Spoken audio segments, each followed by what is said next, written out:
Today, my guest is Jaiden Velt. You're doing heavyweight or heavy? Super heavies? So yeah, I'm honestly, I'm not sure what I'm going to fall into. I did heavyweight this season, but I was at top. So because it's under hundreds, I weighed in at 99.6. I didn't realize you're that close. Yeah. So you're that close. If I put on, it depends how hard I drive my condition for next year. But there's a decent chance I'll be in the super heavies. But at the same time, I know a lot of people try and suck down, but I just want to bring my best look. If I have to look a bit stringy, then I don't want to suck down. I'd rather just bring my best look. And if that's at 101, 102, and I'm at the bottom of the super heavies, I'd still rather come in with my favorite look. So exactly. I'll just see where I fall in. Yeah. Because you want to be able to come into the show. It's about you beating yourself. Because there's something that I was listening to the other day, and it's like, you want to be able to, as much as you want to win, if you came in with the best look, you improved your look from the showing before, that you did everything else, and unfortunately there was someone else there better than you, but at least you gave 100%. Yeah. And so if that is, like you're saying, come in at 101 in the super heavies, being at the bottom, but that's the look you beat compared to last time, you're not looking string, you got you're fully peeled, and and you lose, that's just that, but at least you gave that new package. Yeah, exactly, man. I feel like with my physique, being a taller guy, and naturally I'm pretty lanky, genetically, I got long arms, long legs. So my legs stay pretty full, but my arms just they suck right down, and get flat. Me in general, I get flat really easily. So I look a lot better if I can stay fuller. I think these show as well. Even this one, I came in a little bit too flat. But I had to get it in. I tried to get down under the hundreds. But yeah, I think I came in a little bit too flat. There was a couple moments there when I'd had a few carb up days, and I looked really good. That was probably one of my favorite looks pre-show. And then I didn't quite carb up enough. Was this for nationals and Queensland, or was this just for nationals? Queensland's mainly. I feel like I could have been a bit fuller. Yeah, a little bit fuller. When it came to nationals, we had a little bit of a different approach, and we spilled over, and I unfortunately came in a bit soft. Yeah. When it comes to Queensland's, I could have been a bit fuller, which is what I'll probably try and aim to do for next year. The next showing. Yeah. Do you have a plan yet for are you just doing an extensive off season, a year, 6 months? Oh, I'm still so I'm aiming to do April again. So season A again. Season A, okay, I'll cool. do the same show, yeah. I think I'm at that level now where I do still need to put on size, but compared to the other amateurs, I'm ready to be able to compete, once a year. Yeah. I don't think you've got the tissue there. I don't think I need extensive off seasons anymore. Yeah. Until maybe a pro card, then I might look at, taking a little bit more time to grow if I need it. But it's so different in Australia, because in overseas in American stuff, they have shows just so often. So usually those guys are doing show after show after show. They do 4 or 5 shows a year, and then they're like, oh, okay, I've never had an off season. I'll take a proper off season. But in Australia, you're forced to take an off season. Yeah, every 6 months. Yeah, that's right. You have to do it anyway, because that time period from season A to season B, you can't really do both. It's a fucking weird time period where it's you'd build up cows, but then not enough. You just have to do a health phase and then go straight back into a prep, and you wouldn't get a chance to put on any extra tissue. But when the shows are a little bit closer, you usually find you can up calories a little bit and either come in with better condition, straight back into a drop it down. Before. Yeah. You can come back better than the show before, but the spacing is just too far, but also too close. Quickly, to do anything. I've thought that in the past.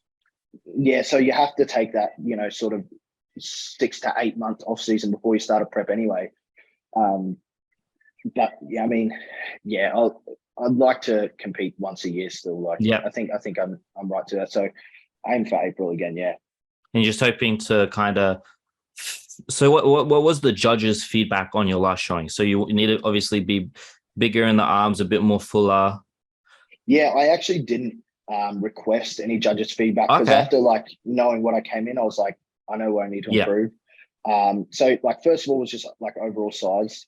I know I just need to get, again, like I was saying, a little bit like lanky naturally. So well, I'm a tall guy too, so I got to fill out my frame. So I understand 100%. It's a pain. It's fucking annoying. But yeah, so like a bit bigger overall. Bring up arms, hamstring development, and arm development, and then that's pretty much in terms of like disproportion. Like I'm pretty right proportionally. I just need to.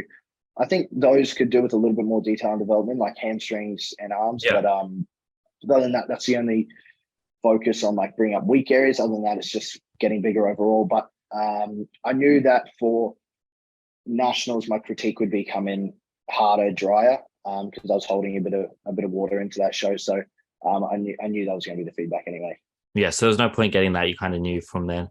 I'll try and bring up actually. If it will let me know if it is working. You can see it. I was just going to bring up your Instagram page. Is it coming up on the screen? Yeah, there you are. Yeah, cool. Yeah, so this one. This is the one on the right. That's recent, hey? Yeah, that's more recent. Yeah, so that one on the left was sort of just after the shows where I'd come off everything. Yeah. So I'd come off, and I just went, sort of basic. Yeah, you can see you're looking a lot. You can see you're looking a lot fuller here on the right. Yeah, you're definitely making that improvement, especially in the arms and the lat. Even your lats look a bit thicker. Yeah, but that was only. Actually, no, sorry, I was wrong about that. Yeah, like I said in the caption, that's 3 weeks difference. The one on the left was just before I started with Justin Compton, and the right one was 3 weeks into it. Yeah. So I was programming myself then. So we'll go to that real quick. So you were with Sam Pierce. How long were you with Sam Pierce for? 3 years. So when you first competed, you were with Sam? Yeah. So I started with Sam when I was 20 years old. Yeah. I think that's right. Yeah, I was 20 years old. And then I just said to him, like, man, it was funny. I was looking for a coach. I was like emailing a few guys overseas, whatever. Didn't really hear much back. And then I was living in Gold Coast at the time, and I saw him in World Gym Ashmore, and I was like, "Fuck, this cunt's a monster." And then I hit him up. Started with him in June or July 2019. Mm-hmm. And then told him, like, long-term goals, want to be a competitive pro and all that jazz. And he was like, all right, well, we're gonna do a show. And I was like, I hadn't even fucking thought of doing a show. That wasn't even. So he wanted you to go straight into a show? Pretty well, man. Yeah, so that was in July, and he's like, cool, we're gonna get you ready for season A next year. So then, wow, okay. So season A 2020, I competed. That was meant to be the Arnold. And then the COVID happened. But I did the Queensland show. Yeah. So I did that Queensland show with him. Yeah. So I must have my dates all mixed up then, because I remember when I first joined World Gym Ashmore and seeing Sam, I'm like, fuck, this is the biggest dude that I've seen so far. I was like, this is crazy. I remember. And I thought maybe it was 2019. I thought maybe it was 2018. And when he competed, and he had George with him, and he had Jax. And that was 2019. It was 2019. Okay, so I thought it was 2018. I didn't even know that was just pre-COVID. Okay, and so because I remember seeing all that, and you with them all and all the boys. Yeah. That was season B 2019. 2019. Yeah. Okay. And then you stuck with him, and then I noticed that George ended up going to Dean, and then he did that. I believe that was 2021. Somewhere around the middle of 2021. And then I think Jax just did his own thing. I haven't seen anything about him competing. I know he just recently got engaged. I saw that. Yeah, that's awesome. But really happy for him. I think he started doing his own thing around 2020. I think. Because from my point of view and outside, and just like kind of fan of all of you guys, and having competed myself yet, and just I always kind of thought you guys were like you were his prodigy, like you were kind of like mini Sam, and I respected that. I thought it was awesome. And it was funny about a month or two ago, which I'd like to get back onto a little bit a while longer. But your TikTok. So I found on your TikTok that you're now coached by Justin Compton. So yeah. That's what I kind of wanted to ask you about, which I just find it interesting. Like, because like I said, from my point of view, you were kind of like Sam's prodigy. So after the showing, so Sam went in with you with that prep for that showing for the Queensland and the Nationals. This one just been. Yeah, that one just been. And then in April, Yep. And then just a bit after that, you decided to try something different. Yeah. It's funny actually when you're talking about prodigy, because when I first met Sam, my first ever consultation with him, George was actually sitting in the consult room with him as well. And Sam was like, "Hey, how you doing? This is my prodigy." Like, talking about George. So I was like, "Oh, hey man, fuck yeah." So that's funny.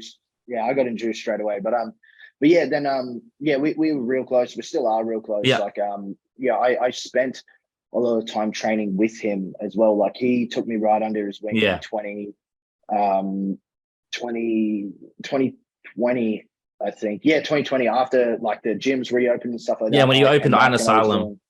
I was doing two before he opened Iron Asylum and Ashmore. I was doing 2 sessions a week with him.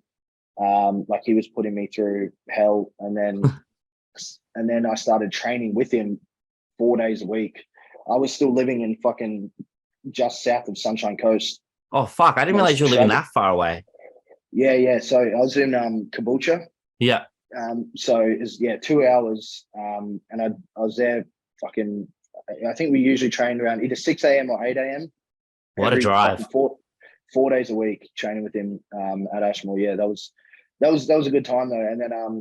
And then I moved down to Gold Coast start 2021 and started training with him. Every day we were trained together every day, like fucking 4 a.m. at Iron Asylum. And it was it was real good. But yeah, and then after the shows, I just programmed myself for a while. Like after the shows, I just started coaching myself and just started PTing for the first time. And then Sam was like, "Hey man, like just you don't need my help right now. Like, you know what you're doing. Just chill up there for a while. Keep doing your thing. I'd rather you save your money. Like keep grinding away." And I was like, "Yeah, man, that's fine. Like I know how you program anyway. Like I program very similar because I learned so much from him." Mm-hmm. So I was like, "Yeah, I'll just keep doing my own thing for now, and then I'll assess if I want to do the show next year, later in the year or something." Yeah. And then so I was programming myself for a few months, and I was sort of looking around at seeing what I wanted to do.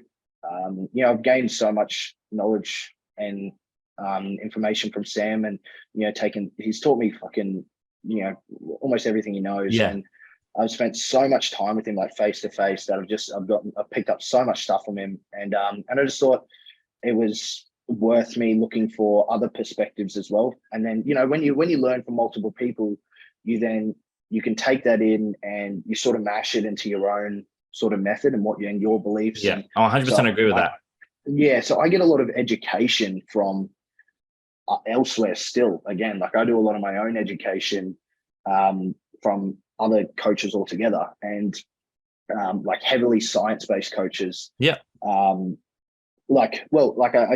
do like listening to Dean quite a bit, but also the guy that coached Dean, if you know him. Yeah, Joe Physiques. Yeah.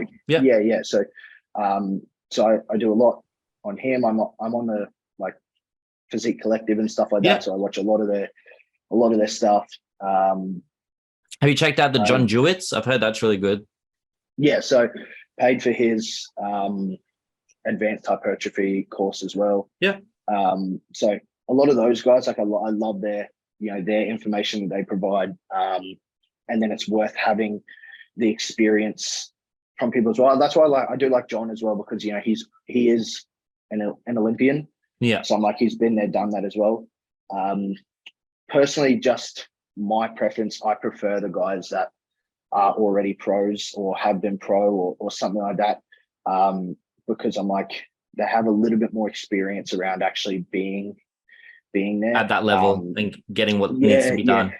Just personally, like my personal opinion on the look when I was seeing like Joe's, people, as much as I love him and what he does and all the information he put out is fucking, it's so valuable. But I just found the look that he'd bring in with a lot of his guys was, I found them a little bit not as full as what I like. I can see that. I can see what you're trying to say. Like he gets them fucking inside out, right? Like he gets them absolutely peeled. It just lacks that fullness though, because they're so peeled. Yeah, from season to season, I wasn't seeing a lot of improvement. Yeah. And I was like, it seemed a little bit like they weren't pushed overly hard in their off seasons. And that was, to me, the only reason why I was like, oh, I think I'd rather go with someone else, but I still like learning from those type of guys. Yeah. Just the type of methods I think work that I believe a little bit more as well. Like I always say, you got to listen to science and what science says, but at the same time, you have to listen to what the pros say and what they're doing. And you have to, have your own mix of that, because they both have very, very important information they can give you. But yeah, so I just wanted to gain a different type of perspective, and I was looking around, and then came across, like, I've always been a fan of Team HD and what they do and stuff like that. And then I didn't even realize that Justin Compton was one of the coaches on there. Yeah. So I was like, okay, cool. And I was messaging him for a bit. I was emailing him back and forth, and then started up. That's awesome. No, that's really cool. I 100% agree with like what you're saying. That's something, I'm in the same boat as you. Like, I love hearing all different perspectives from, like, evidence-based and science-based to, the typical, what's labeled bro science and all stuff like that. And I really believe that, at the bottom, the foundation of it is bodybuilding. There is like a billion different ways to skin a cat. We're so individual that 100%. Yes, one side may be more strategic or, more thorough, and one may be a bit more, lacking that. But at the same time, it all depends on who you are in an individual and what you do and how it makes you feel. And you want to be loving what you're doing, so yeah, that's right. I like, for example, like personally for myself, like I've learned that, when I first started, I was training 6 days a week, full proper, the standard bro science split, four sets, 3 sets, 12 to 15 reps, or, and occasionally we'll do an 8 or 10 rep set. But I learned, like, just for my recovery and my body and the way it is, that like that was just not helping me progress. It was like destroying me. So I had to cut back. And, what I've learned is that, at the moment, the style of training that I do is I do DUP. Yeah. And so I've learned that from Louis Burkett. And so that has what I've found being best for me, and kind of to, help my body go through all rep ranges. And, I'm only training 4 days, but outside of that, I still enjoy, sometimes just going in and, going and doing that heavy bro split, type thing of just pumping out, going heavy, but it's finding that balance of what works for you and the individual. And I think it's great that, like, I feel like some people are either too married to one way or too married to the other. Right. And then I think it's best to be the open mind and find what exactly works for you. And I think it's really good that you're kind of in that position. Like, you learn everything that you could with Sam and how he runs things.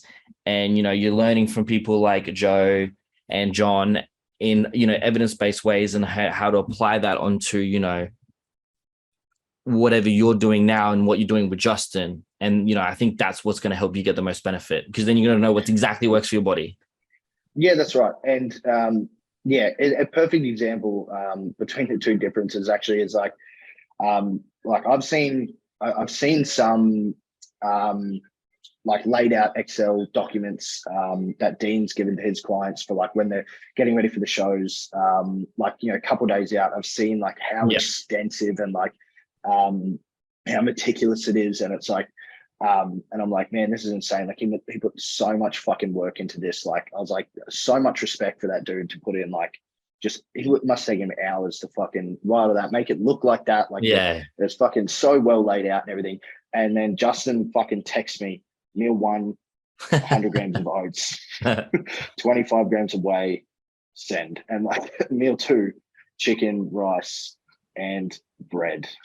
Like, it's nice and simple. Just text me like what to eat, and I'm like, all right, I have no idea what my fucking macros are, no idea what my calories are, not a fucking clue. I worked it out just for a TikTok video, but yeah, like before, I have no idea. He wouldn't even know what they are unless he sat down. I've noticed that, especially like even hearing on like the Foward's podcast and even like Honey Ramrod's podcast and stuff. A lot of pro coaches are like that. They're not really into that, macro accounting and calorie. And I found that TikTok that you watched, it enticed me because like I've been kind of marinated to, a calorie counting and macros for a while. And so it was just, as soon as I saw the TikTok of you going, calories, you don't need calories. You don't need to worry about your calories. It hooked me. I was like, this is a good TikTok. I was like, wow, okay. Yeah. And so I got a bit invested in it. Yeah, that's right. Well, look, for 99% of people, like it's important. If they're just like, because it takes experience to know how to do it, right? Like, and that's what they're saying on like Foward's podcast and stuff like that as well. Like you can't do it unless you have an eye for it. But that's the thing. That's why I've worked with experienced coaches. Like Sam could have done it as well. He only sends his clients calories for peace of mind, so they know what they're doing as well. Which I was super helpful when I was starting, because then I could learn what type of macros were in things, and then I could also easily change that if anything came up and I needed to fucking if you're on the go for that thing or whatever. Yeah, that's right. So that was super handy. But now that like I know and I have a rough idea of what macros and food and shits and everything, then I can pretty much just guess it if I need to change anything, on the go or anything anyway.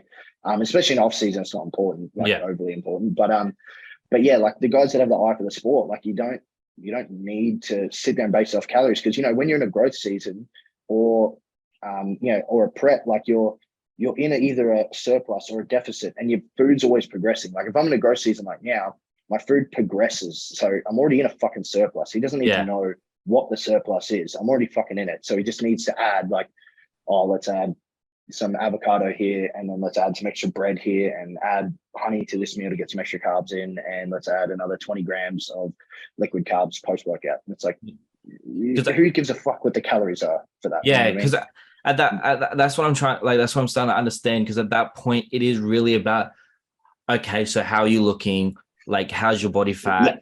How's your performance in the gym?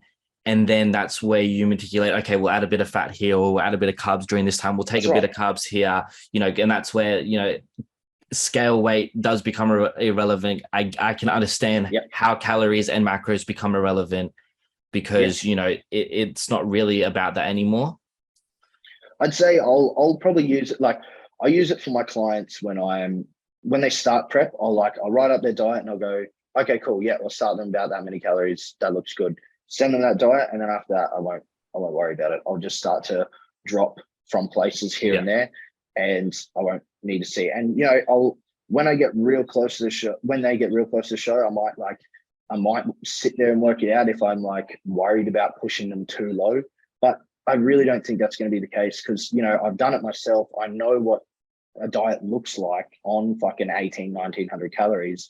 Like most of the time I can guess the calories pretty close anyway. If I just write a diet, I can guess pretty much what's in it. So it becomes somewhat irrelevant for the experienced competitor.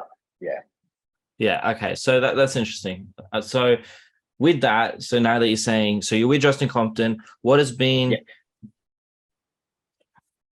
like the biggest difference that you've noticed in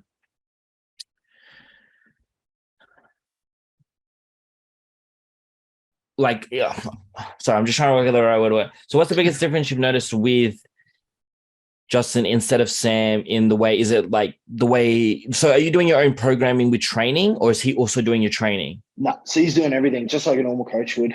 So that's what, again, I wasn't sure what to expect, but no, it's everything. So he's doing, diet, training gear, all stuff, everything. He just writes, literally, I just get a big WhatsApp message that just says like all my meals, and it says what to do with gear, and it says what supplements to take. And he just resends it every week. And then any changes, I'll just find them in there. So is his style of training different to Sam's, or is it pretty? I'd say it's fairly similar. the biggest difference is how the training's programmed. So Sam's quite big on, I've always had a particular program. It's been a bit easier with me because we have been so close, and he's had so much confidence in me that he hasn't had to baby me. Yeah. And he has a few guys like that as well. But you know, he'll send me a program, and then, you know, we'll stay on that training program for fucking couple months. Yeah. Like I'll do the exact same thing every day for a couple months. But Justin sent me a 6-week split, like what he wants me to do for 6 weeks, and then repeat that again. So I basically got 12 weeks of different training. Oh, okay. So yeah, it's a little bit different because every week is different. It's not the same thing progressed. It's 6 weeks that every week is different, and then it's repeated again. So you're more, so if I understand correctly, the method of the progressive overload, so to speak, is done through, you know, on a 6-week cycle. So what you do on week 1, you're redoing it on week 7, and then vice versa. That's really interesting. So it's worked in, so it's got high volume to start. So high as fuck volume, just getting absolutely smashed in the gym, like long as fuck sessions, killing myself. And then it breaks down a little over the next couple of weeks into a little bit smaller, sort of moderate volume. And then it does a couple of weeks of like real fucking heavy work at like 4 to 6 reps for everything.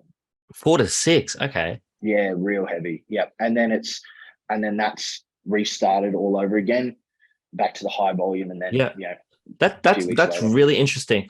I like that approach because that's kind of like, you know, I can see the similarities in that, and that how it's structured, you know, because that's kind of like what, you know, DUP is with, you know, you training, you know, between all rep ranges, you know, from 6 to 8, 10 to 12, 12 to 15, 15 to 20, however you want to do. But it's interesting the way that it's structured in, you know, each week you're doing different sets of exercises. I find, like, how have you found, do you think it's working? Like, have you noticed? I think it's definitely working. Yeah. I'm like, especially doing the high volume, like I was just looking so much fuller. Yeah.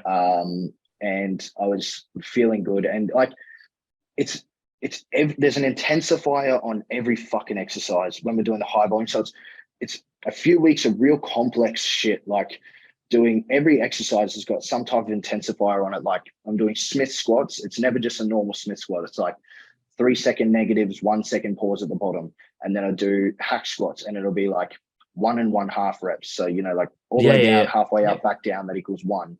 And then it's like, and then there's nothing that'll be normal.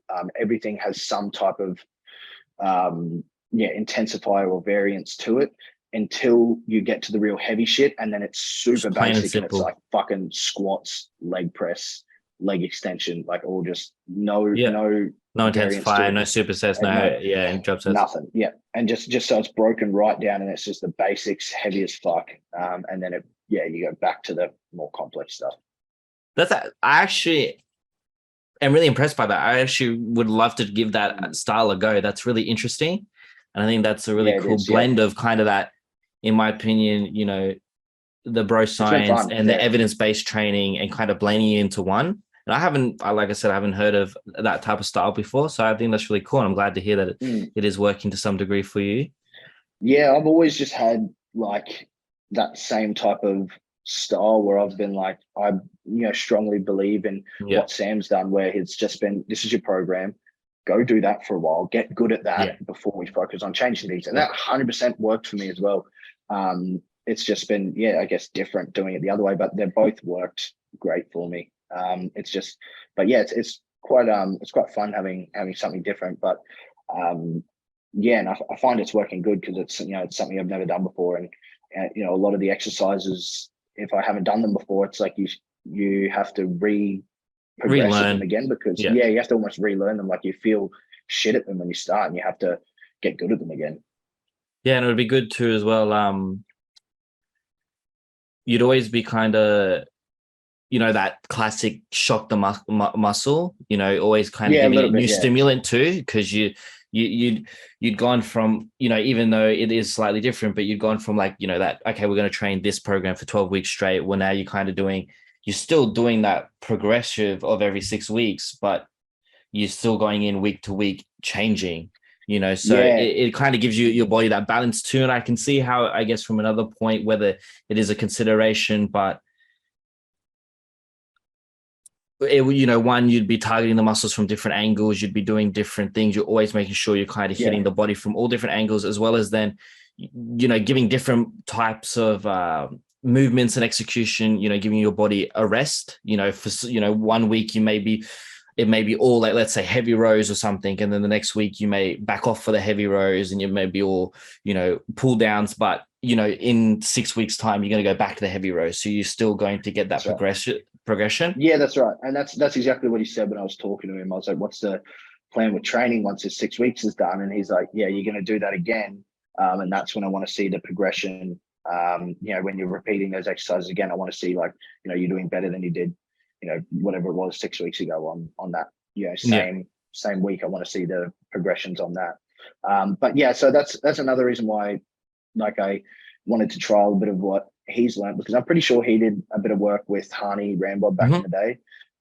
So I was like, he's obviously would have adopted some methods from that as well that, could be very useful to learn. Yeah. Like, he's literally like the best coach in the world, I'm pretty sure. Look at Derek Slunford. Like, that shit's just, my God. Next level, let alone Phil Heath. He's got 20 Olympia wins or something under his belt. Like, so I was like, crazy. It's definitely going to be worth learning from someone who's learned from him. Yeah, definitely, 100%. So I don't get sidetracked. We'll start with the first thing that I have. So what came to my mind while all that was happening was I wanted to step on, before we go about your PTing and all that and what you're doing beforehand, your posing routine. So I'm actually going to share the screen because I got it up right here, just so I can show everyone if they didn't see it. Is it going to load? I really, really, really liked your posing for this show. A few questions. Did Sam help you out with this? No, I did this myself. This was all you? Because I saw a few of the poses, it gave me a bit of like Sam style flow. But yeah. Oh, this is one from Queensland. Yeah, I did refine it a little bit better for nationals. It was a little bit better, I think. Did you post the nationals one? Because this was the that's the nationals one is my pinned video. Oh, your pinned one? Yeah, the top of my here. Yeah, that one. Yeah. So it's a little bit further away. I love a classy, smooth posing routine. Like, I really love George's in 2019 or 2020. That was really good, and it was cool to also see you have that same type of flow and unique style to it own. Yeah, he did another really good one this year. He got pretty big applause doing his one. It looked quite nice this year as well. That was cool. I remember coming off actually, and George was like, he's like, when the fuck did you learn to pose like that? Hell yeah. He's like, fuck, now I got some competition. Yeah, he's always been known as a good poser, but I suppose I've never really gotten to show it a whole lot. But no, I've always just done the sort of posing myself. I've always been into, like, I know I've always just been into it, and I like it. I find it very easy just to come up with that sort of stuff. So it's pretty natural to me. So I threw that together. Fucking real close to the Queensland show, like a couple of weeks beforehand. It was just kind of thrown together. Yeah. I was like, I couldn't find a song that I wanted. Like, I couldn't pick it out. And then that song that I ended up using came out like really close to the show dates, like a few weeks before. But it was actually the like theme song for season something of League of Legends. Oh, okay. And I was like, okay, cool, done. And done. Awesome. That's cool. Yeah, and then I liked it, so I just used that. And then I didn't practice it after the Queensland's, but I knew I wanted it to be a little better. And then I remember like the night before the show, I was just in the hotel room with Luke, and we're just going over our routines, and I like just added a bunch of random shit in, and he was like, yeah, that's good, do that. And I was like, fuck yeah. That's what you want. That's what you want. Because I really appreciate, especially I know like Rough Diesel has definitely made it very popular. Yeah. Like, you know, he having good game. Yeah. having good presentation and good flow. And I find it's interesting. Like, I know some shows don't mark you on it. I'm sure you don't get really marked on it at the state shows here, but I could be wrong. But I appreciate, you know, when someone can pose and not pose, like, you know, when someone's just going through different poses, or when, you know, you've got that artistic flow to it. And like, it should, you know, it, at the end of the day, like, you know, as like Arnold says, in the point of why you get marked on it in the Arnold Classic and stuff like that, you know, bodybuilding is an art. And, you know, you're building the muscles. Yeah, you're doing all that. But, you know, you want to be able to showcase it the right way. You want to be able to show that's right. the audience, you know, who you are through a routine, through your muscles.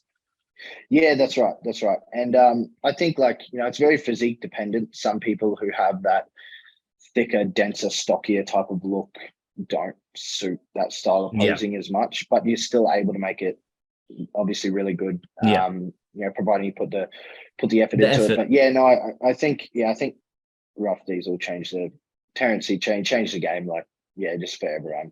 Definitely. I watch his posing routines for ages, especially, I don't know if you've seen it. Wonder if it's on his Instagram real quick. He probably did. And he did the, and it was like shot, like a professionally shot. It wasn't on stage or anything. Yes, I know what you're talking about. Yeah, that was, where's the search here? That was Tony actually amazing. Tony said to us backstage, he said, like, I know you guys, you know, think that you don't get marked on your posing routines or whatever. Yeah, he's like, I know you think you don't get marked on those. He's like, but look, if it's that close, we will look back to the routines, and if you have a good routine, then we can be more biased. Yeah, he said that to us backstage. Yeah. That's awesome to hear. Yeah, this is a screenshot from the thing. This was fucking amazing. Yo, anyone who has not seen it has to go watch the YouTube clip. It is insane. Yeah, that was amazing. Yeah. No, that's really cool to hear that. I didn't realize that. I thought it was a thing that a lot of people didn't actually get marked on, but it's cool to hear that, you know, Tony is saying that if it is that close, they're willing to take that into consideration.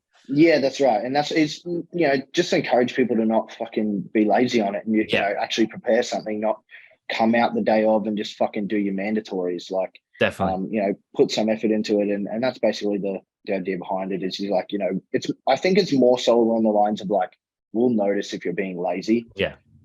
More so, rather than like, we're actually going to look at these two really good fucking routines and judge them on. Like, I don't think it's more just like, if you come out and you fucking clearly didn't try it all, then we'll knock a mark off here. Definitely. Yeah, if it's close, I think that was more so his point. Do you think it's something that you're going into, you know, next show, if you do season A, that you will try and find a song? Like, are you ever like listening out? Like, because sometimes I find myself, even though me stepping on stage is probably a long way away, but, you know, I hear songs and I'm like, oh fuck, I like the sound of that. That'd be really cool to pose to. Like, are you kind of a bit more looking out now, instead of, you know, like you said, kind of found it just before the show? Yeah, no, all the time. I always fucking looking for it. And then even like, I was listening to so many songs before I found that one. Like, I was trying to find something to use for my fucking posing routine. I was just like, oh, I don't like that. Or I'm like, that's nice, but it's too fast. Yeah. And I'm like, I was struggling just to find something that I clicked with. And then, I found that and I was happy. But yeah, I'm always on the lookout. Like, I'm always like listening to stuff, and I'm like, if something comes out by the same guys, then I'm usually like, oh yeah, what's that? Like, and I'll listen to it. And I've got another few songs there lined up that I'm like, I could potentially use, and I think about it and I listen to them, you know, fairly often, and try and start to picture it. I've always got like routines in my mind, sort of. Yeah, that's good. That's good. Thinking about that, so it's pretty easy to throw together whenever I need to.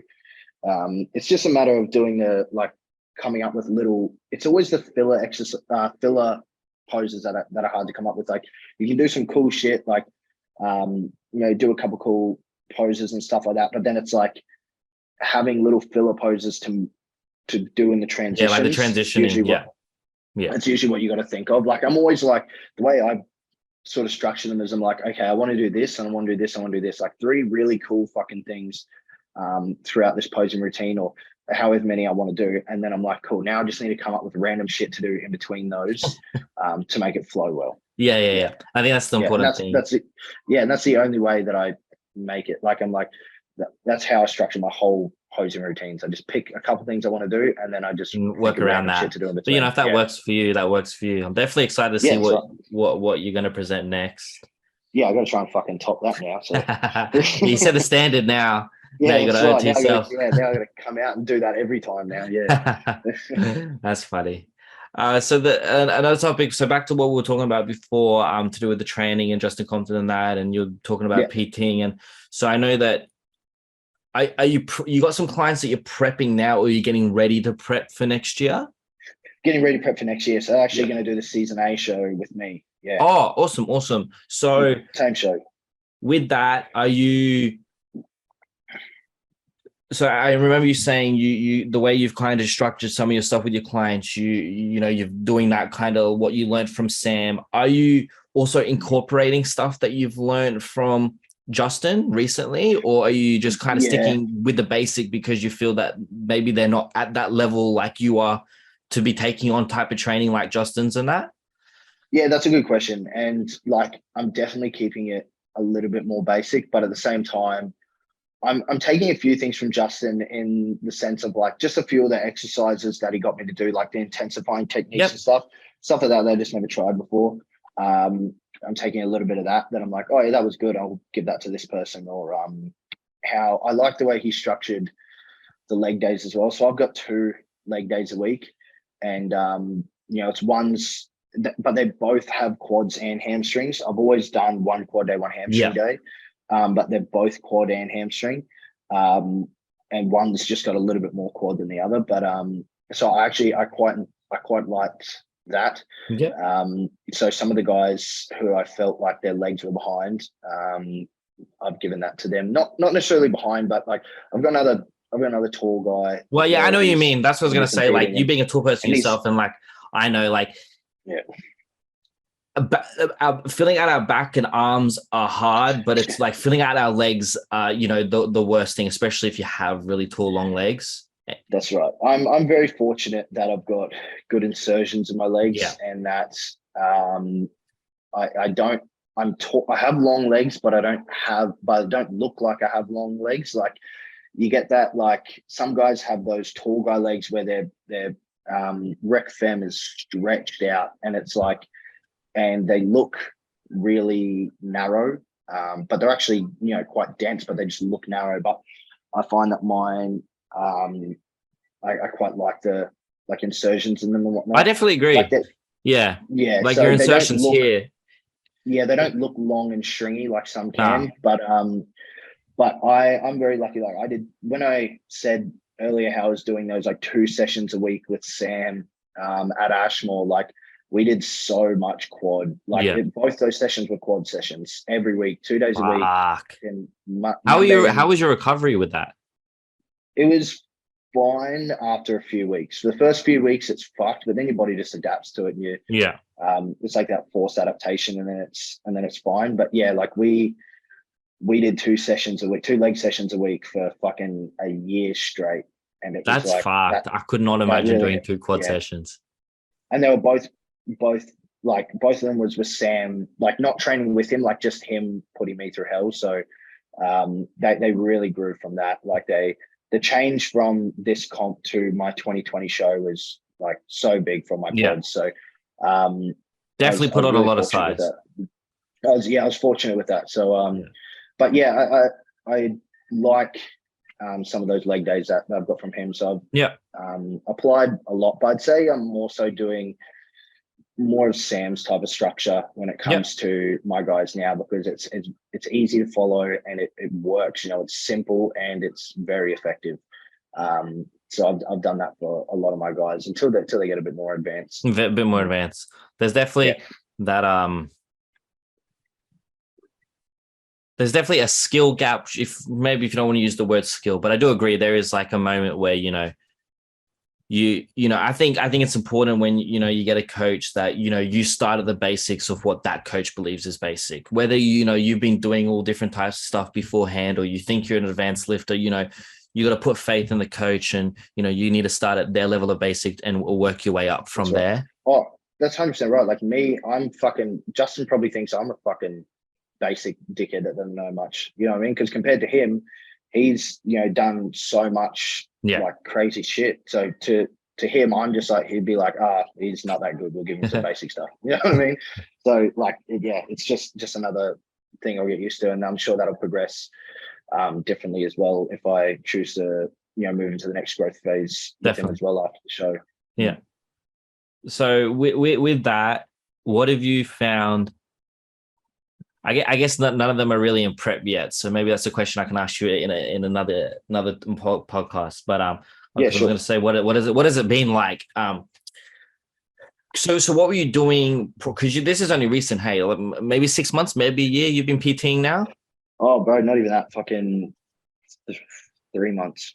3 months. Are you still PTing at Stafford, or is it just Brendale now? No, so I'm just Brendale. Yeah. Brendale now? Okay. Because I remember seeing, I was just recently living up in Brisbane about 4 months ago. Okay, cool. Yeah. And I remember seeing you in Stafford there, and then you just moved to Brendale. So you live closer towards Brendale then? Yeah, a little bit closer that way. But yeah, I mean, I'm mostly still doing more online stuff than I'm even doing in person anyway. But yeah, just because like a lot of the guys I have and the guys that come to me, they're not beginners. Like, you know, they may be new to the competing world, but you know, but they've been training for a long time.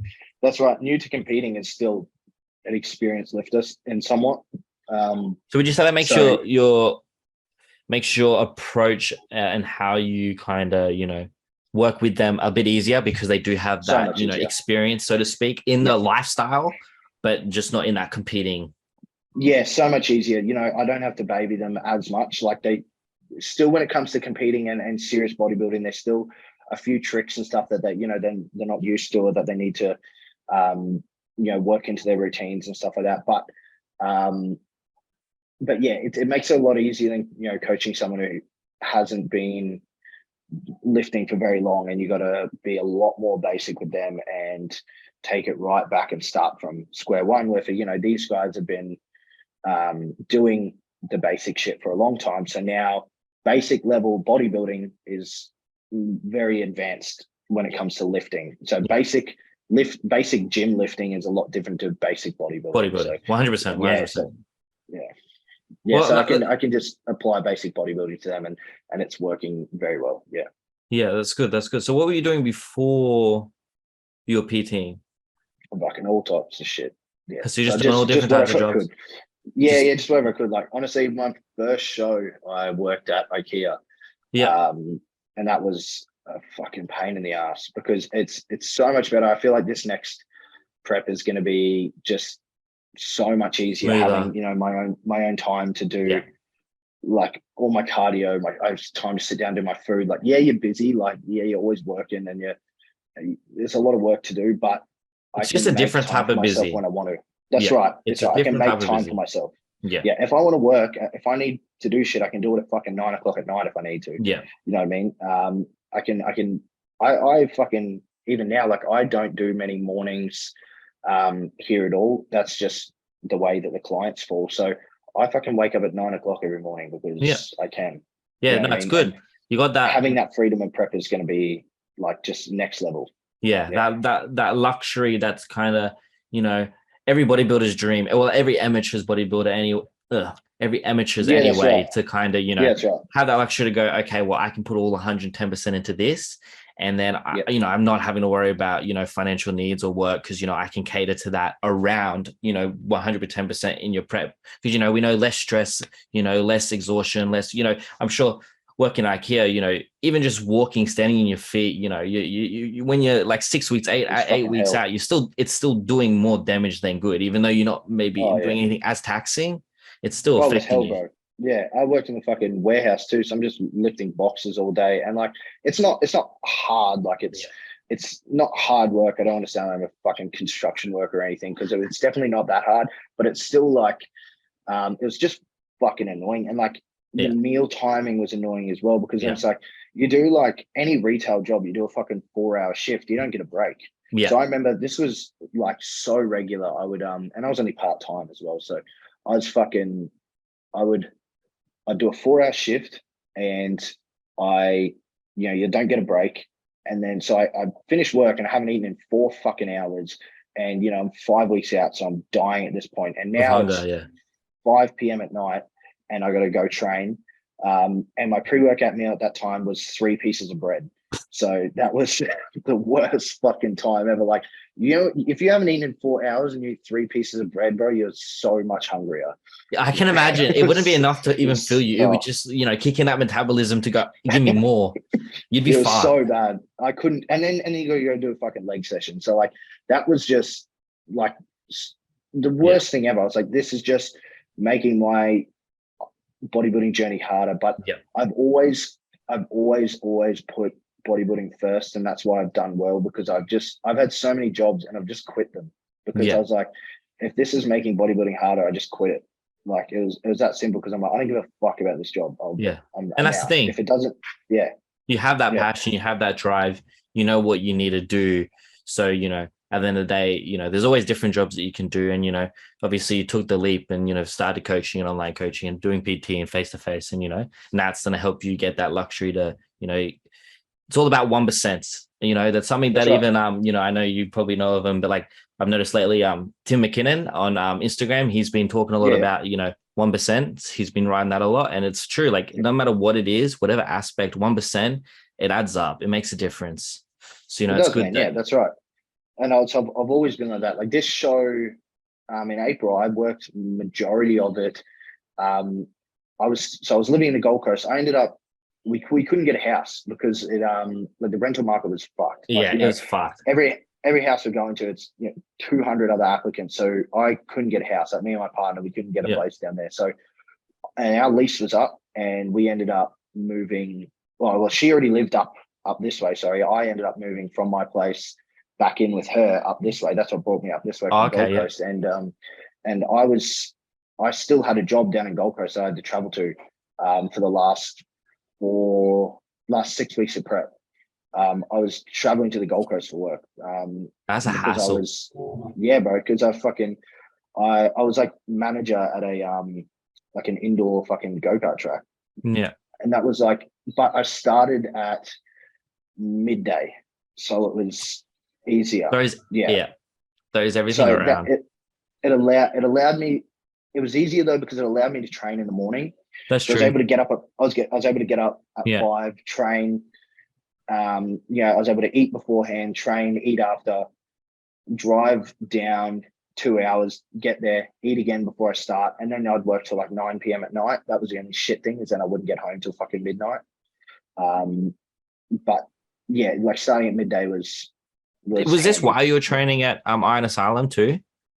Well, once I moved back here, I did a few sessions here and then a few sessions at Iron Asylum. But I worked there for over a year, so all of my training at Iron Asylum and 90% of that prep was done working there. Yeah. Okay. So at least you're kind of heading down that way to train anyway, so it was a bit easier, like you're saying, to get meals in and then head straight to work. Yeah, I'd either train here at Brendale, because I lived somewhat close. I'd either train here at Brendale and then head down, or I'd call into Sam's and train there and then go across. But yeah, and then once I got to 2 weeks out, I just quit. Yeah, I was like, I'm not fucking going. I did. Yeah, I didn't even take leave. I just straight up quit. And then I was out of work for a bit until I started up as a PT at Stafford.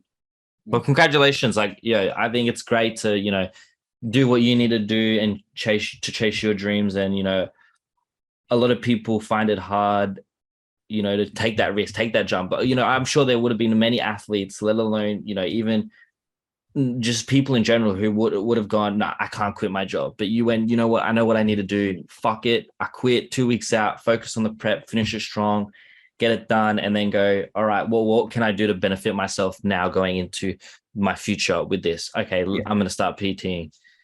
That's right. I was also very fortunate to have my partner there. Like she was living up here anyway, so she was already paying rent. She's like, just come and live with me. She's like, I'm already paying the rent, and she's like, I'm pretty particular about my bills and stuff, and like I know how much money I have to put across. Like she's very organized with that type of thing. So she was like, she's like, you just move in. Yeah, she's like, you move in, you just come and stay here. Like you don't have to pay for rent or anything. Just come crash. And we still have that like arrangement now, even though I live there and we just pay for shit like here and there, whatever. Yeah, like we don't have anything set. Yeah. It's good when you have that support. So speaking of your girlfriend, right.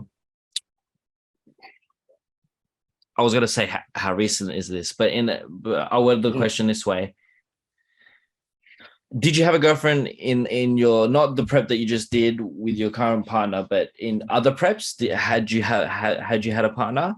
So no, not really. I split up with my partner as I started prep in 2019 before my 2020 show. Yeah. And then I was seeing a girl casually during that, but it was nothing. And then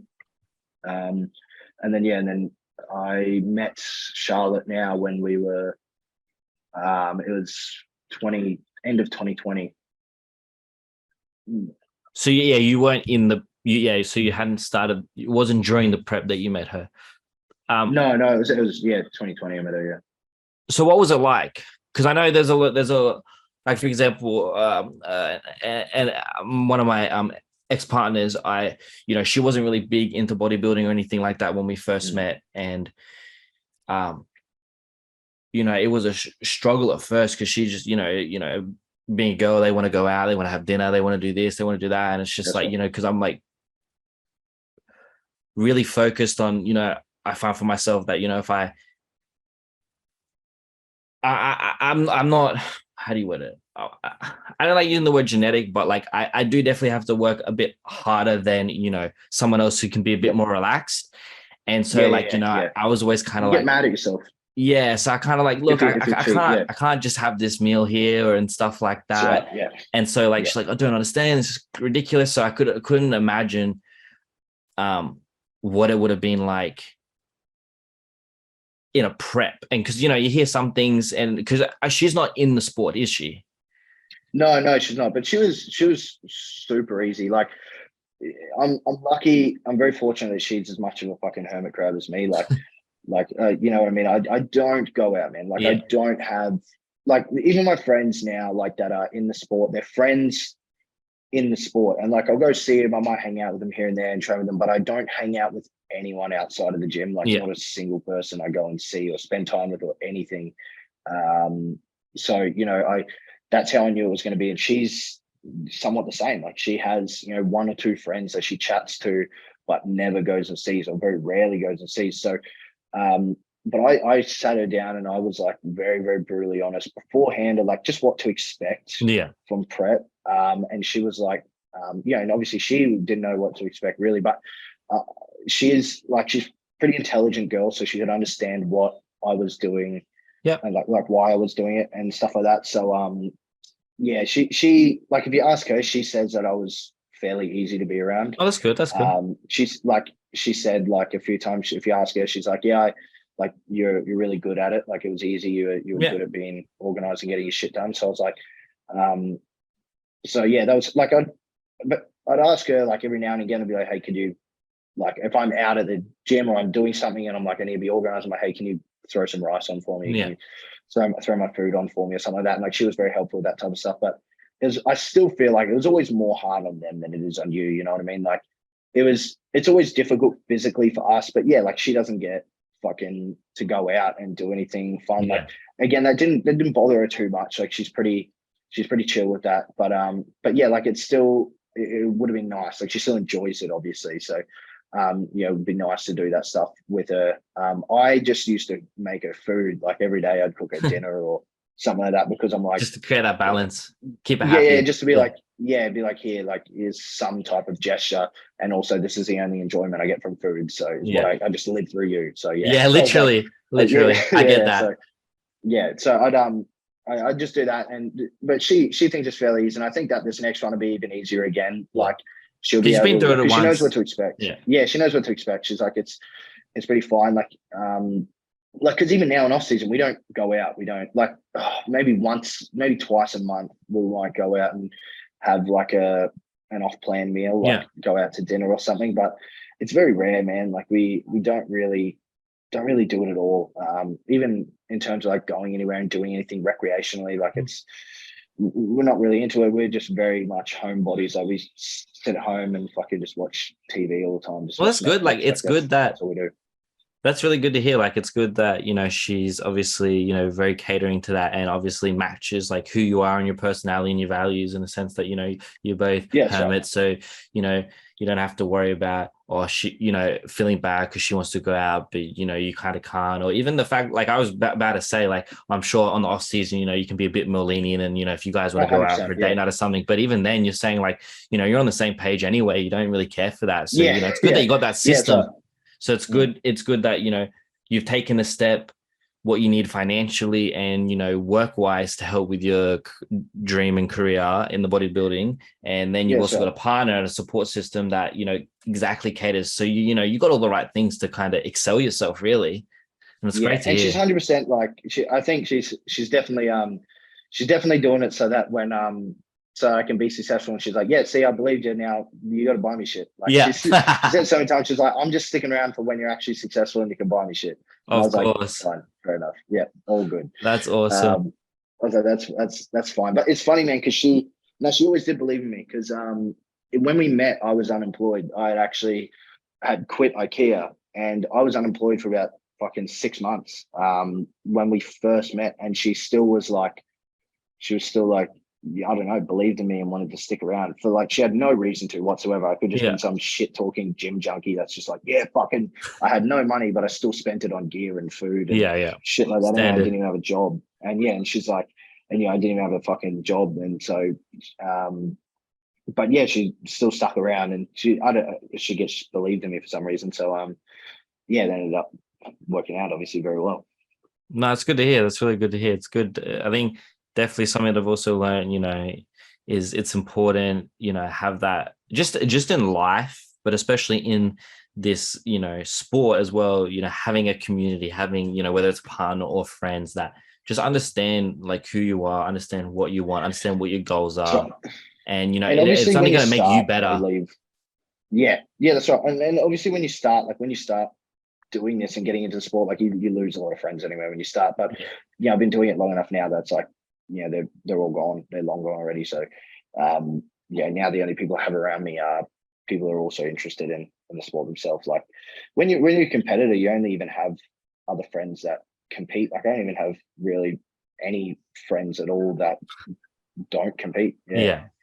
Well, that's because that's what you do. That's who you're socializing with, Yeah, that's right. Yeah. And that's one thing that I've always, appreciated about the community in itself, is that, you kind of, like you said, you go in, you lose all your friends that you did have, but you're going to make friends with people who do the exact same thing that you do. So, you kind of, it's not like you don't have to go far to look for friends, because, you're just kind of going to meet them anyway.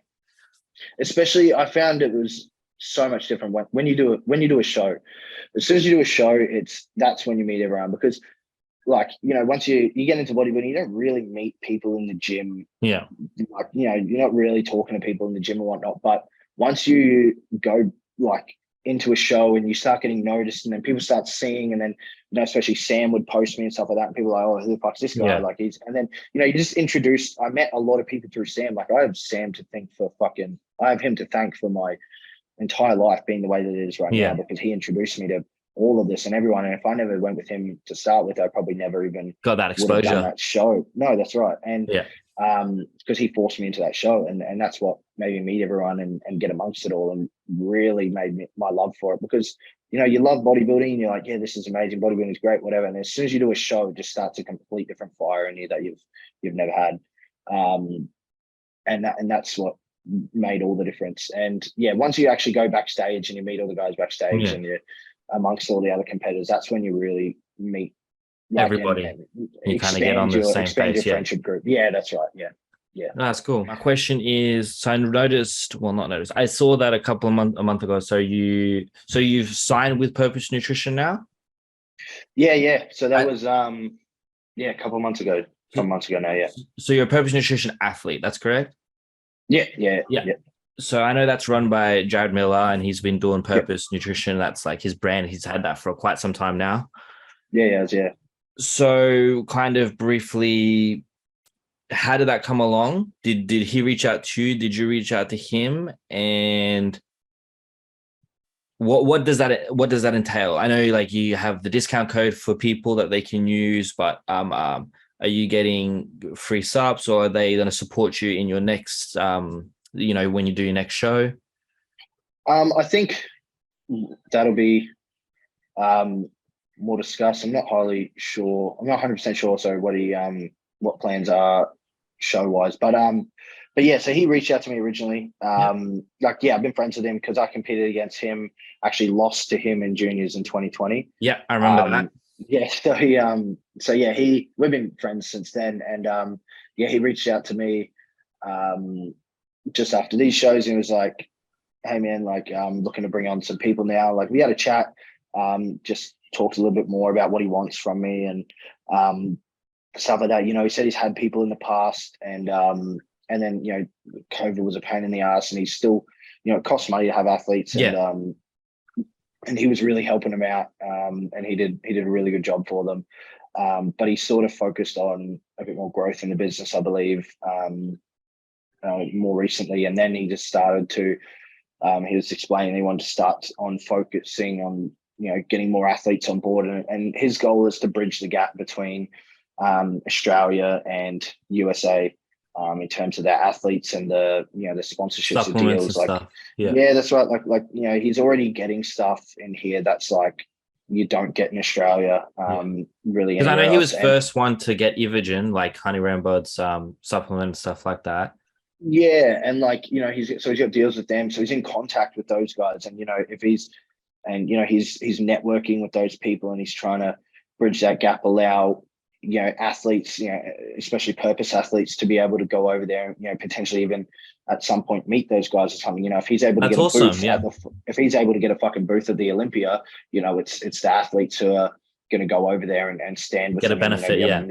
That's right. I'm going to be able to network with those guys and stuff like that. So he's making moves. He's doing really well. But yeah, so basically I have the discount code from him, and hooks me up with some free stuff every month. That's good. Yeah.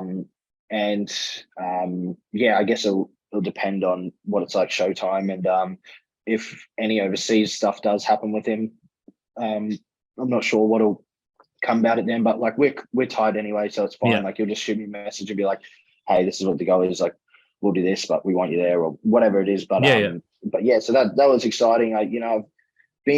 I'm sure like any competitor gets messages from fucking random supplement companies and stuff like that saying like they want to sponsor you and stuff like that. But I was glad that Joe reached out because he's not only do I know him, I trust him because I know him, but I've also I've seen what he's done, and I actually believe in him and his vision and the products as well, is why I was actually excited to come on board.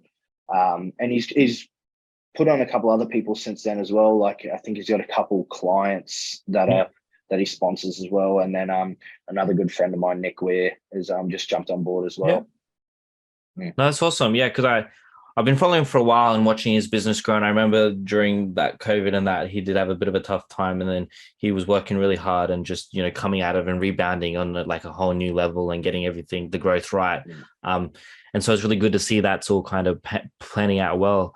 And I didn't realize that that's kind of, I knew that he was, really big on, helping Australia get, on the map within the supplement industry, but I didn't realize he was also wanting to, take it even further to, if he can get a booth at Olympia or even get a booth at a show, like any pro show, and, kind of get you guys out there. I think that's a fantastic opportunity and a great way, that's to some degree, why I started the podcast and what I want to do with this is, like I said, help bridge that gap, help put, make Australia not so segregated anymore. And it's great to hear, there's other people out there, that are doing that. And I think that'd be fantastic. I might have to message him and try and get a bit of contact with him and, talk about stuff maybe down the road or that. Yeah, that's good. I mean, and the more people we have doing that, like trying to bridge the gap, the better chances we're going to have of it actually fucking happening, But yeah, no, I like what he's doing, and he has some big plans. And it's just a matter of like being able to expose us and try and get out there a little bit more, really.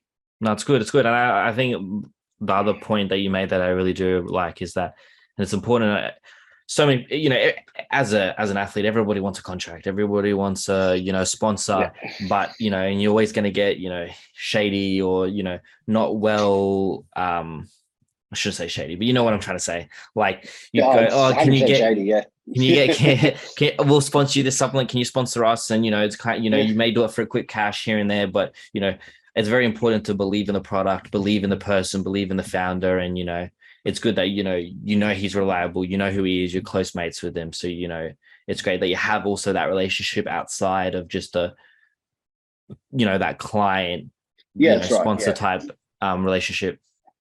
And he's I mean, I've definitely been stumped before. Like, it's easy for supplement companies to reach out to young guys who, that's their dream. Yeah. But like, it's easy to not be dodgy, but still be dodgy at the same time. Like, not be dodgy, but be unethical. Like, I when I was 18 and I just started bodybuilding and I just started getting a bit more traction on social media, but not really, because it wasn't traction like in general. It was just like in my area and like the people that I went to high school with and knew from around the area and stuff, they were all noticing. So I thought I was doing really well. And then I had some random fucking supplement company reach out that I'd never seen before, someplace in America. I don't even remember what they were called. And and they were like, hey, like, we want to sponsor you, like, and you have a discount code, and when people use that code, you'll then get paid out. Once your commission gets to $100, we'll pay you out. Like, so many of those, and that'd be a great normal fucking, I guess, like, thing for a decent influencer. But when you're not as popular, when you have 1,000 followers, when you have a fucking 1,000 followers, like, and it always starts off by so we'll start you. All you got to do is buy a bunch of the subs. So like, putting yourself out of pocket more than anything. Yeah, that's right. So it's like, buy this $300 fucking stack of supplements, and then because you need something to take photos of to promote it. So you do that, and then no one uses your code because you have 1,500 fucking followers, and then you're just playing yourself, really. And no one cares. And you might get like a couple mates or something use it who are just getting into the gym, and then it's like, cool, and then that's it. It's done, and you just spent $300 on these fucking subs you don't even like. And you may be even locked into a contract, which is even worse. So I 100% did that when I was 18. So that was a good move. At least you learned. You learned from it. But so that's why I was like, and then I just realized, because I was just desperate. I mean, I was just desperate to be. I just wanted to be like, all the guys you look up to so bad. But now I'm like, I just want to do what I'm doing and actually go with someone that I believe in. So, 100%. Being able to go with Jared and products that are actually worth it and good and tested, and he's made some of his own products as well, that was really appealing to me. That's really good to hear. That's great. All right, well, a last quick question, because I just thought of it, and then we'll wrap things up. Sure, I'm just interested to hear, what is your opinion on who do you reckon is going to get the pro card this season, this nationals coming up? Who's like first thought that comes to your head? It opens. Or even classic. I'm not overly involved in the community, so I haven't even seen a lot of stuff. I know there's a fucking big dude in Queensland. That I was just talking to Luke about the other day, named Liam or something. Okay. So he's big. He's up in Mackay, I believe. He's competing. He's fucking stacked. So he'd be super heavies? I'd say so, yeah. I'm pretty sure he'll be in super heavies. He might be in heavyweight. I'm not sure how tall he is. But then Louis, obviously, I really want to see Louis in the overalls. I'm keen to see that. I mean, I'm fairly certain he was in the overalls back in 2020 when I competed against him as well. So I think at state Mike won. Yeah, Mike won it. Yeah. So I'd be keen to see him in the overalls again. But I think Mike has another athlete as well, even, who's competing, and he looks pretty dense. There's another guy who I again forget his name down in Melbourne, who's my pick for the classic card. Is it Cam? Cam, Dean's client? Cam, what's his last name? I'll try and get that up on Instagram. He is looking phenomenal. This dude, his latest check-in, like he has grown so much. Yeah, well, he's fucking young. He's 22 or something, isn't he? Yeah, he's crazy. And like the improvements from last season too, like even his back shots, like he's so much more thicker and like his hamstrings are nasty. This is what you're talking about? Bodybuilding. No, I think he's doing bodybuilding. Is he? I thought Cam was doing because he's versing he's going up against Jamie Skippin, and I know Jamie's trying to make weight for Classic. That might have been who I was thinking of for Classic Pro Card. But okay, well, if he's doing Classic, then that'll be good to watch. I just assumed he was in bodybuilding because he's in bodybuilding trunks there. But yeah, Jamie's looking pretty fucking crazy as well. Yeah, this guy. You're talking about Jamie? Yeah, he's looking pretty good. Yeah. I swear there's another one though. Let me have a look.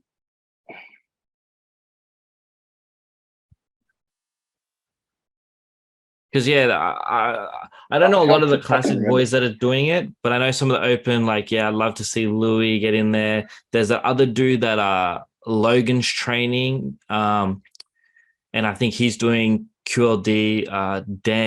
Is his name Daniel? Dan. There'll be a mate. This guy, Daniel Hay, he's looking crazy. Oh yeah, Daniel, yeah. He's fucking massive, that dude. Yeah, he's looking really sharp. Yeah, he'll be big. He'll be a big presence on stage. Yeah. Another one of my mates, Scotty, he'll be in the overall. If you've seen him, the owner of Riggs Gym.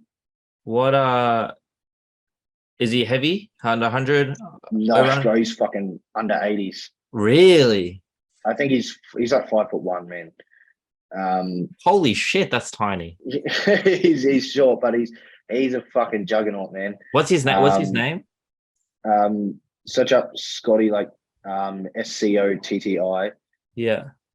I, not Y. Oh, I. Yeah. And then 87. Yep. Was up there before. Oh.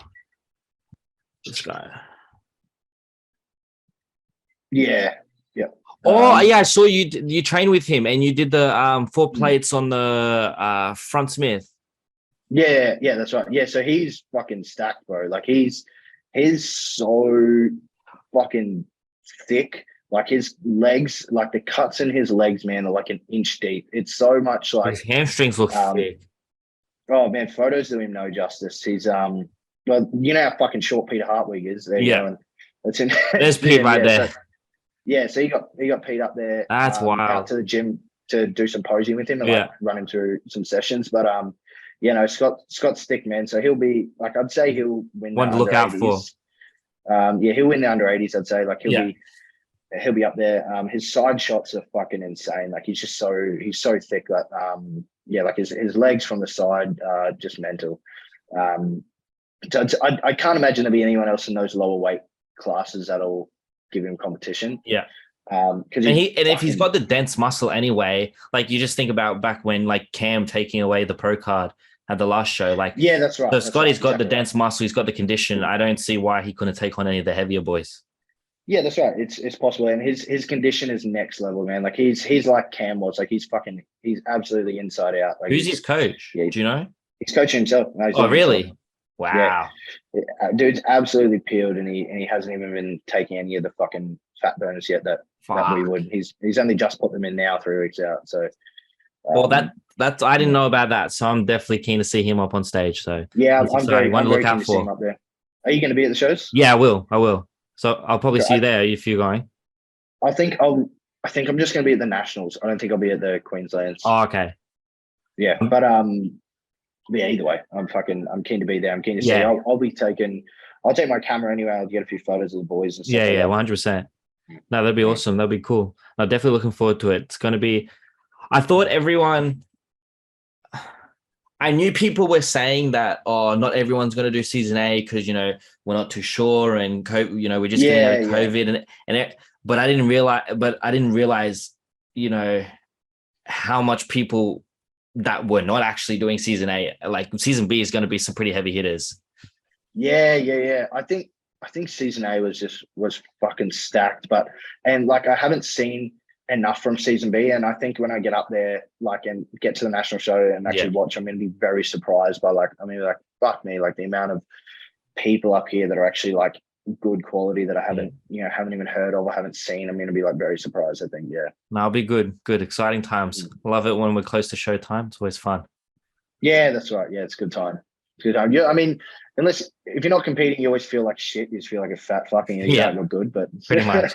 It's always worse because especially like I'm one of those people that my physique really shows when I'm on prep. When I'm in off season, I look so much smaller and so much like worse because I just can't like everyone looks worse in off season, obviously, but like your muscles don't take as much shape until you that's right. And with like with some of my mates, like some of the thicker guys, the guys that are a little bit shorter or just naturally like stockier genetically, they're like when they get an off season, they put the body fat on top of that. They look fucking massive. Huge. Yeah. But I look so much smaller in off season. I'm like I just look fucking tiny because I'm already lanky, so I just look like I got no pop to my muscle now. I'm the same size, just with no pop. No pop. Yeah, struggle's real. So it looks way worse. That's all right. Yeah. That's funny. Thank you for watching the first Oz Bodybuilding Hub podcast. A big shout out to Jaiden Velt who joined me. In the description down below, you'll find a link to his Instagram, TikTok, and a code for his Purpose Nutrition sponsor. You'll also find a link to my Instagram page where you can keep up with everything that I'm posting and newer podcasts that will be coming soon. I hope you all enjoyed, and if you'd like to be featured on the podcast, just let me know or slide me a DM in the Instagram and we can sort something out. Thank you again. Have a great rest of the day.